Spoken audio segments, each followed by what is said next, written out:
with other single men. Glancing at the 4 other men at the table, he could understand why they were single, and not just because there was a shortage of women out west or in the Midwest. "So tell me, Jacob, how come a man your age never got married?"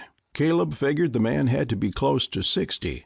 The gruff beard, worn cowboy hat, and the fact that he kept spitting tobacco and downing whiskey didn't make him look like too much of a prize. Perhaps getting his goat would get him riled up enough to get overconfident and he'd slip up. Nothing wrong with having a little fun and taking home some money tonight. "Reckon cards was the only thing you could get your grubby little hands on." "Don't you worry about what I got my hands on, young feller," Jacob said. "I buried one wife and I'm about to marry another." "You're a widower?" Caleb couldn't hide his surprise. "Yep." "And you're getting married again?" Jacob nodded. "You gonna play or keep asking me questions all night?" Caleb called, not wanting to seem overly anxious. He needed another club, which he got as they were dealt their last card. It took everything within him not to smile and give away his good hand. He forced a frown, hoping to mislead his opponents.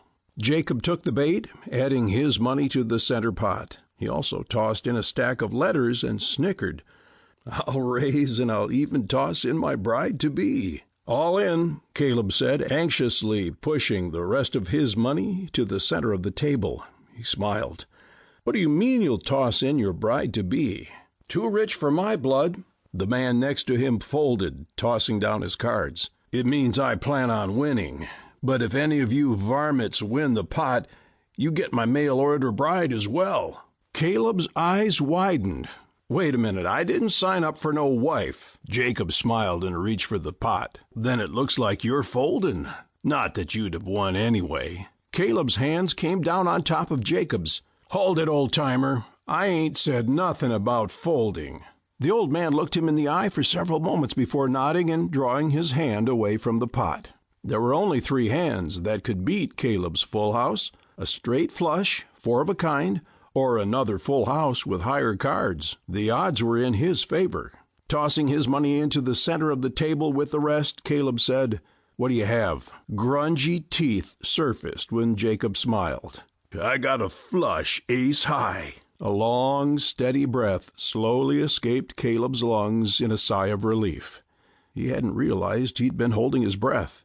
Even though he knew he should never gamble more than he could afford to lose, he'd been willing to risk a little more tonight to settle the restlessness within his soul. Caleb knew his lips had formed that lopsided grin his brothers always said would get him in trouble, 'cause Jacob's smile faded and his fist balled up as Caleb laid down his cards.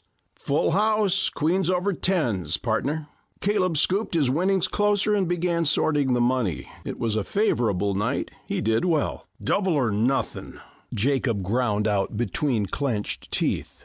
"Sorry, old man. Time to get out while the getting was good." Caleb stuffed his winnings into his pocket.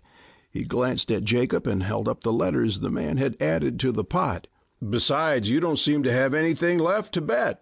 Caleb was about to toss the letters to Jacob, more than happy to let him keep his fiancé, but before he had the chance to speak, a red-headed spitfire wearing a light green dress came crashing into the saloon, bellowing out the man's name. She was closer to Caleb's age, definitely younger than Caleb expected, and certainly a lot prettier than the type of woman he would have expected Jacob to be able to snag. "Jacob Thomas Sinclair, what in tarnation do you think you're doing in the Devil's Playhouse?" She had her hands planted firmly on her hips, cornering him with a pointed look. It was too hard to resist chuckling at Jacob, cowering beneath her angry glare.